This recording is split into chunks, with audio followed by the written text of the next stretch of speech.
ये असातिज़ा इकराम की मेहनत मोहब्बतें हैं और इनके रत जगों का ये सिला है कि अल्लाह ने हमारे मुआशरे में इस इदारे के ज़रिए कुरान के नूर को आम फरमाया है। बड़ी बात है कि अल्लाह ने हमारे और आपके घर में कुरान के कारी पैदा फरमाए। याद रखिएगा, अक्लमंद और बड़ा आदमी वो नहीं होता है जो अपने पीछे बंगले गाड़ियां छोड़ के जाए, बैंक बैलेंस छोड़े। बड़ा आदमी वो होता है जो अपने पीछे कुरान वाले छोड़ जाए, जिसके पीछे हाथ उठा के दुआएं करने वाले लोग हों, वो सबसे ज्यादा खुश नसीब होता है। मरने के बाद न कोई गाड़ी, न बंगला, न दौलत, न शोहरत, कुछ काम नहीं आना है। सिर्फ उसके बाद जरूरत पड़ती है सवाब की, तो वो तभी मुमकिन हो पाता है जब अपने पीछे कुरान पढ़ने वाले लोग हों। वरना हमने दुनिया देखी और आपने भी देखी होगी कि कितनी कब्रें बैठी हुई हैं, कोई मिट्टी तक डालने नहीं आता है। फाता पढ़नी तो बड़ी बात है, कोई कब्र के तख्ते छुपाने तक नहीं आता। कई कब्रों में कफन तक नजर आता है, लेकिन कोई मिट्टी डालने वाला नहीं होता। जब हमारी नस्लों को इतनी फुर्सत नहीं कि हमारी कब्र पे मिट्टी डाल सकें, तो ये क्या गारंटी है कि वो मरने के बाद हमारी कब्रों पे आकर रोज फाता पढ़ेंगे? कोई गारंटी नहीं है। अलबत्ता जिन्होंने अपने बेटों को कुरान का कारी बनाया, आलिम दीन बनाया, उनके लिए इतनी सहूलत रहती है कि कोई उनकी कब्र पे जाए ना जाए, जहां उनका बेटा, पोता, परपोता बैठ के कुरान पढ़ेगा या पढ़ाएगा, अल्लाह उसका सवाब उनकी कब्रों में पहुंचाता रहेगा। अब एक चीज जो ना पढ़ सके और ना औलाद को पढ़ा सके, उनके लिए एक तीसरा मौका है कि वो पढ़ने वालों से मोहब्बत करें। ये लास्ट चांस है कि वो पढ़ने वालों से प्यार करें। अगर आप पढ़ने वालों से प्यार करेंगे तो अल्लाह इनकी मोहब्बत का सिला आपको अता फरमाएगा। अल्लाह तौफीक दे तो कभी पढ़ने वालों को खाना खिलाया करें, कभी पानी पिलाया करें। ये एक एक वक्त की रोटी शायद काम आ जाए, एक गिलास पानी शायद बख्शिश का जरिया बन जाए। आज तो हमारी नजर में ये मुखिया का बेटा है, प्रधान का बेटा, नत्थू का बेटा है, कारी अब्दुल मुत्तलिब का बेटा है, फलां का बेटा है। भले हम आज ना कोई इज्जत नहीं देते, मरने के बाद इज्जतों का पता चलेगा। फरमाया गया कि कयामत में दो लाइनें लगी होंगी, एक लाइन जन्नतियों की होगी, दूसरी लाइन जहन्नमियों की होगी। सिर्फ दो ही लाइनें लगनी है, वहां तीसरी लाइन नहीं है। एक लाइन जन्नतियों की, दूसरी जहन्नमियों की। अगर ऐसा हुआ, आपने अगर किसी कुरान वाले पे कोई एहसान किया है और आप जहन्नमियों की लाइन में लगे और वो कुरान वाला जन्नतियों की लाइन में लगे, बुजुर्ग फरमाया करते हैं ये कुरान पढ़ने वाले जन्नत के परिंदे होते हैं, ये जन्नत के परिंदे होते हैं। और फरमाया ये गया है कि जब ये चलते हैं तो फरिश्ते इनके पैरों में पर बिछाया करते। इतनी इज्जतें किसे मिलती हैं साहिब? किसे इतना वकार मिला? किसे इतनी इज्जत मिली? ये इज्जतें अल्लाह कुरान वालों को अता फरमाता है। तो ये अगर उस लाइन में खड़े हुए ना, जो जन्नतियों की लाइन है, बंदे की निगाह पड़ जाएगी। उस वक्त तो एक एक तिनके का सहारा तलाश करेगा ना आदमी, एक एक तिनके का वो ढूंढेगा, कोई सहारा सहारा। फिर नजर पड़ेगी किसी कुरान वाले पे, इशारा करके कहेगा याद है एक दिन मैंने दावत खिलाई थी, याद है ना एक दिन मैंने खाना खिलाया था, कहेगा हाँ याद तो है। अब फिर आज उस खाने का सिला चाहिए, बदला चाहिए। पूछेगा क्या चाहिए? कहा आज फंसे हैं, जन्नत की तरफ ले चलो। जब लाइन रुक जाएगी ना, अल्लाह फरमाएगा फरिश्तों पूछो ये जन्नत की लाइन रुक क्यों गई? हालांकि वो जानता है। वो फरमाएगा ये रुके क्यों? फरिश्ते पूछेंगे आगे क्यों नहीं जाता? भाई शहीद इसलिए शहीद हुआ कि जन्नत चाहिए, बंदा 5 लाख लगा के हज करने इसलिए गया कि जन्नत चाहिए, और तू जन्नत में नहीं जाता। वो कहेगा बात मेरी नहीं है, मुझे इसलिए जन्नत दी जा रही है कि मैं हाफिज बनाऊं, मगर मालिक ये वो लोग जहन्नम की लाइन में खड़े हैं कि जिनके जरिए मुझे मदद मिली थी। कहना क्या चाहता है? कहा मालिक ये जो खड़ा है ना, इसने खाना खिलाया था, आज ये बदला मांग रहा है। रब फरमाएगा आगे चलने का क्या लेगा? वो कहेगा मालिक बस इन्हें मेरे साथ भेज दे। रब फरमाएगा एक की बात नहीं है, तब तेरी मर्जी है, जिसे तू चाहे उसे हाथ पकड़ के जन्नत में ले जा, फिर वो जिसे चाहेगा उसे जन्नत में लेके जाएगा। मैंने ये बात अभी गालिबन कल या परसों बयान की थी। बाप था ना, हमारे यहाँ उसूल क्या है, अक्सर मदरसों में गरीब लोग पढ़ते पढ़ाते हैं, अमीरों को तो अय्याशी और दौलत के ऐश से फुर्सत ही नहीं मिलती। उनकी नजरों में तो ये ख्वाब काफी है कि 10,000 देके किसी भी पीर से नमाज जनाजा पढ़वा लेंगे।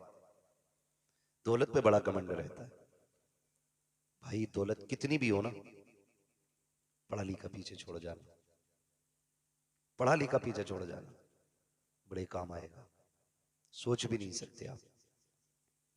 बूढ़ी औरत थी, एक शख्स बेटे को पढ़ाने लेके गया मदरसे में। आज तो अल्लाह का शुक्र है, आप लोगों का ताउन रहता है, मोहब्बतें रहती हैं। कई बार बस्ती के लोग इतना खाना खिलाते हैं कि मदरसे को खिलाने की जरूरत ही नहीं पड़ती है। ये अलग अलग मोहब्बतें रहती हैं। वो बूढ़ी औरत थी ना, वो बंदा अपने बच्चे को लेके गया मदरसे में कि बच्चे का एडमिशन कराना है। तो मदरसे वालों ने कहा कि यहाँ खाने का इंतजाम नहीं है, खाने का इंतजाम नहीं है, ले जाइए। वो बाप कहने लगा मुझे बच्चे को कुरान पढ़ाना है। कहा खाना नहीं मिलेगा। बाप ने कहा खाना अगर ना भी मिले ना, का जो आपके मदरसे के बच्चे खाएं, जो फेंका जाए ना, वो मेरे बच्चे को दे दिया करे, उस झूठन से मेरा बच्चा गुजारा कर लेगा, लेकिन पढ़ाना है बच्चे को। इतनी लगन है कि बेटे को दीन देना है। उस्ताद ने कहा ठीक है तेरी मर्जी, लेकिन जब लगन सच्ची होती है ना तो फिर इंतजाम रब फरमा दिया करता है। इतने में एक बूढ़ी ना लाठी टेकते टेकते मदरसे आ गई। कहने लगी मौलाना कोई नहीं है, ना बेटा है, ना शोहर है, ना बेटी है, अकेली रहती हूँ। ऐसा करे कुरान वाला बच्चा मुझे दे दे, ताकि मैं उसके साथ बैठ के ना एक वक्त का खाना खा लिया करूं। दिल होते हैं अपने अपने। का दे दे ना कोई बच्चा। देखा कि एक बच्चा जिसके खाने का इंतजाम नहीं। हजरत ने उंगली पकड़ के कहा मां आज से ये तेरा हो गया है। बूढ़ी बड़ी हंसी खुशी बच्चे को लेके आई, लेकिन उसका एक खुलूस था।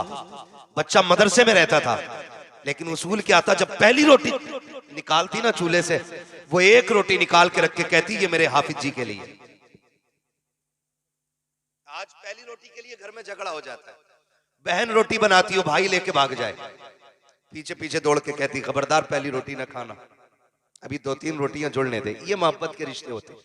तो वो बूढ़ी क्या करती थी, एक रोटी निकालती, पहली रोटी निकाल के रख देती, ये मेरे बेटे के लिए है, बाकी दूसरी तीसरी जो बनती वो उससे खाती, लेकिन पहली रोटी खाती थी वो। बोले निकाल कर रख देती थी पहली रोटी। मैं उन नौजवानों को सलाम करता हूं जिन्होंने इस जलसे में मेंबरशिप ली और मेहनत खून पसीने की कमाई का हिस्सा लिया। मशवरा दे के जा रहा हूं, कोशिश ये करना कि रोज तुम्हारे दस्तरखान पे कोई ना कोई खाना खा ले। किसी के खाने में रोज तुम्हारा भले 1 रुपया लगाओ, लेकिन लगना चाहिए। मेरे वालिद गिरामी अभी आपने देखा, खलीफे ताजुशरी एक दिन मुझसे कह रहे थे बेटे एक बात बताऊं। मैंने कहा, कहने लगे फिरौन कितना बड़ा जालिम था। मैंने कहा बहुत बड़ा था, खुदाई तक का दावा किया, जमीन फट जानी चाहिए थी, उसे फौरन मर जाना चाहिए था, लेकिन जानते हो वो इतने दिन जिंदा कैसे रहा? मैंने कहा नहीं आप बताओ। कहने लगे उसके इतने दिन जिंदा रहने की वजह यह थी कि रोज उसके दस्तरखान पे भूखे लोग खाना खाया करते थे। बात समझ रहे हैं? फिरौन जैसा जालिम हो, खुदाई का दावा करने वाला हो, उसके दस्तरखान पे भी भूखा खाए, तो अल्लाह उन भूखों की दुआ की वजह से इन जालिमों को भी पनाह दे देता है।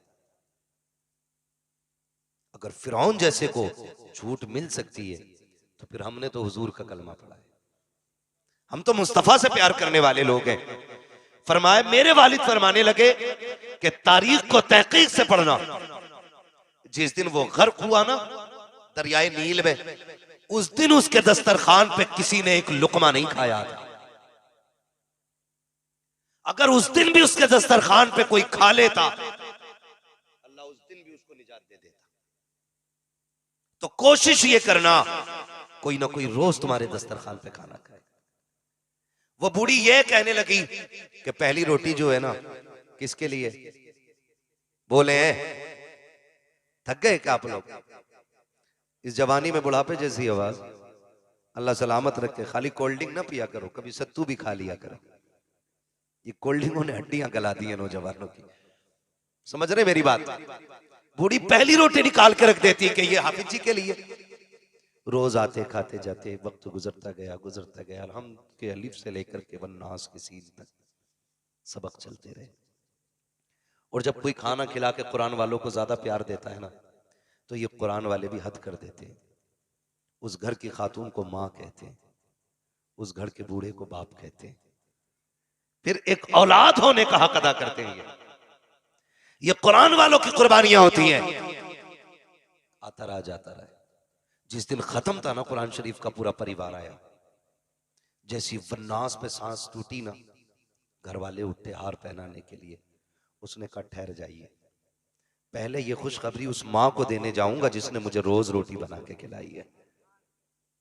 सबको छोड़ गया, दौड़ करके जब उस खातून के दरवाजे पे गया ना जिसने रोटी खिलाई थी, भीड़ लगी थी लोगों की।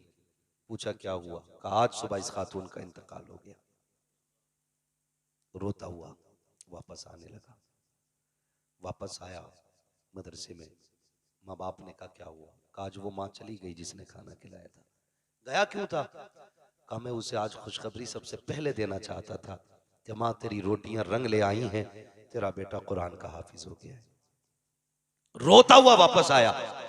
लेकिन तारीख गवाह है, अगले दिन फिर जब बच्चा उसी दरवाजे पे गया ना, मोहल्ले में बातें हो रही थी। कोई कहता था मैंने इस खातून को जन्नत में देखा है, कोई कहता था मैंने देखा जन्नत में, कोई कहता था मैंने देखा। सबने पूछा देखा किस हाल में? कहा वो जन्नत में टहल रही थी। हमने कहा कैसे जन्नत मिल गई? उसने कहा एक बच्चे को रोटी खिलाने के बदले में अल्लाह ने जन्नत अता फरमा दी। ये खिदमत का सिला होता है कुरान वालों की, ये खिदमत का सिला होता है। ये तो उनकी अजमत है जो कुरान वालों को खाना खिलाते हैं।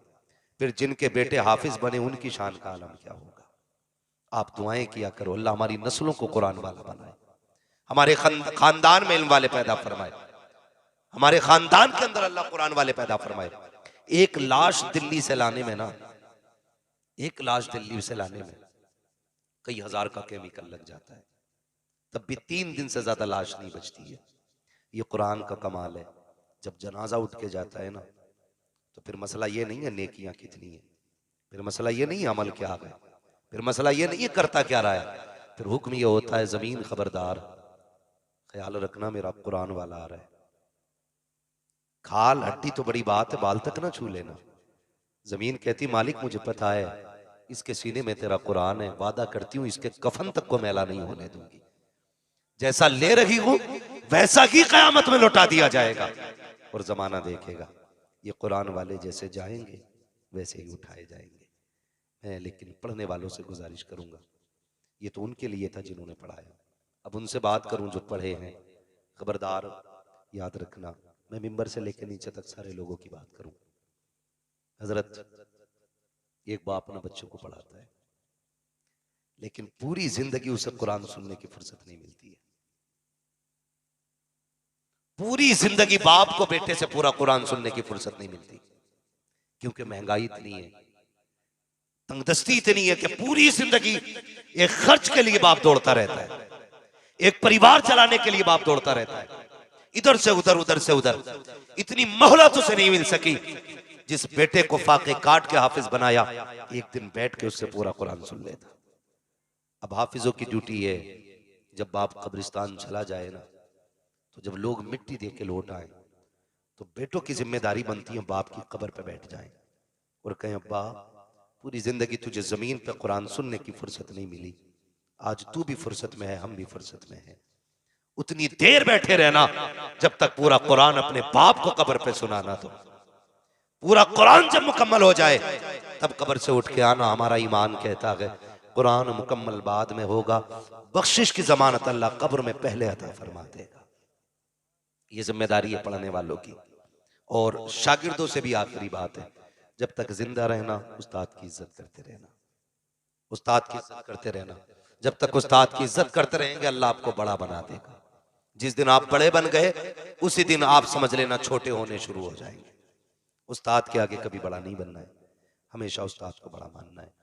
उन माओं का शुक्रिया अदा करना जिन्होंने तुम्हें पढ़ाने के लिए खाना खिलाया, उन बहनों का शुक्रिया अदा करना जिन्होंने तुम्हारी खिदमत करके तुम्हें हाफिज बनाया, उस बाप का एहसान जिंदगी भर मानना जिन्होंने खुद मजदूरियां की हैं लेकिन बच्चों को दीन और कुरान दिया है।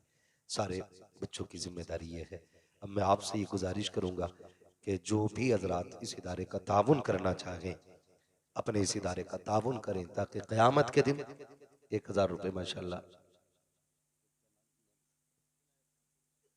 हाफिज इनायत नबी साहब इन्होंने 1000 रुपये देने का वादा किया। आप सुभान अल्लाह कह दें अगर पैसे नहीं दे रहे हैं तो माशाल्लाह। अल्लाह ताला हाफिज साहब के इस नजराने को अपनी बारगाह में कबूल फरमाए। जिन लोगों को भी ताउन करना है कर लें, ताकि गारंटी कोई नहीं है। बड़े बड़े जमींदारों की औलाद डांस कर रही है अब्बा की दौलत पे, गारंटी नहीं है तुम्हारी दौलत पे भी कोई काम करे। माशाल्लाह 500 रुपये हमारे भाई हाफिज मोहम्मद आमिल माशाल्लाह ताउल गौस के रिलेशन में माशाल्लाह इन्होंने 500 रुपये इदारे के लिए पेश किए। अल्लाह रब्बुल इज्जत कबूल फरमाए। जो हजरात भी ताउन करना चाहें जल्दी कर लें क्योंकि आज तकरीर का वक्त ही नहीं है। और ये हमारी और आपकी खुशनसीबी है कि हमारे बीच में सरकार वैस में साहब कुल्ला तशरीफ लाए हैं। बहुत बड़ी बात है। आप हजरात से गुजारिश है जो हजरात भी ताउन करना चाहते हैं जल्द अज जल्द इदारे का ताउन करें ताकि आपके खून पसीने की कमाई से मदरसे में माशाल्लाह ये हमारे साबिर रजा इलाहाबादी बहुत अच्छी नाते पाक पड़ी है। 500 रुपये इन्होंने माशाल्लाह इदारे के लिए पेश किए हैं। अताउल गौस के दादा बड़ी कम खुशी हुई है, दादा को 100 रुपये पेश किए हैं माशाल्लाह। उम्मीद है इंशाल्लाह और भी हमारे अताउल गौस भाई के चाचा 500 रुपये इन्होंने पेश किए हैं। भाई रिश्तेदार तो कारी साहब के बच्चों के भी होंगे ना, हैं खाला फूफी फूफा, काफी लंबी रिश्तेदारी रहती है। खाना तो काफी लंबा था ना, खाना काफी लंबा था माशाल्लाह। हमारे भाई हाफिज मोनी साहब माशाल्लाह इन्होंने 100 रुपये पेश किए। अताउल गौस साहब के बहनोई साहब माशाल्लाह 500 रुपये इन्होंने पेश किए हैं। अभी तो अताउल गौसी का नाम आ रहा है, अल्लाह करे बाकी जो इश्तिहार में ना हमें उनके भी। ये अताउल गौस भाई के चाचा 500 रुपये इन्होंने पेश किए माशाल्लाह, अल्लाह कबूल फरमाए। फैजगंज बदायूं शरीफ के रहने वाले भाई, बदायूं शरीफ जो एक दौर में हमारा मरकज रहा है। हाँ वो भी सुन्नियों का एक वक्ता के मरकज था। हाँ बरेली शरीफ से पहले हमारा बदायूं शरीफ ही मरकज रहा है, सरकारी आला हज़रत से पहले माशाल्लाह। ये बदायूं शरीफ के ताउल गौस फैजगंज के रहने वाले, इनके चचा दादा माशाल्लाह कारी साहब के एक रिश्तेदार हैं, उन्होंने 1000 रुपये पेश किए। अताउल गौस के भाई माशाल्लाह 500 रुपये इन्होंने पेश किए, अल्लाह ताला कबूल फरमाए। खालाजाद भाई सैफ के मामूजाद भाई माशाल्लाह इन्होंने 1000 रुपये पेश किए हैं। सुभान अल्लाह